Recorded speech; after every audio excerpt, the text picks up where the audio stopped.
మనుష్య జన్మయందో పునర్జన్మని పరమేశ్వరుడు నిర్ణయము చెయ్యడు. ఇది ప్రాణప్రదం ఈ సిద్ధాంతం.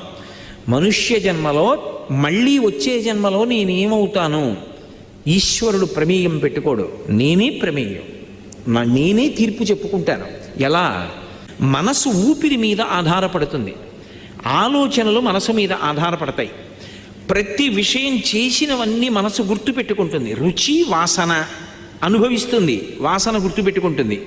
మెల్లిమెల్లిగా వదిలేస్తుంది, కొన్నిటిని పట్టుకుంటుంది. బాగా తనకిష్టమైనదేదో దాని మీద నిలబడిపోతుంది. నిలబడిపోయినప్పుడు ఆఖరి ఊపిరిలో ఆఖరిసారి మనసు కదులుతుంది. ఆఖరి కదలికలో తనకు అత్యంత ప్రీతిపాత్రమైనదేదో దాన్ని స్మరిస్తుంది. ఈశ్వరుడు అడుగుతాడు జీవుణ్ణి, నిన్నేళ్లు బ్రతికించాను, ఏది స్మరించావు చివర? ఆయన దగ్గర అబద్ధం ఎలా చెప్తాడు?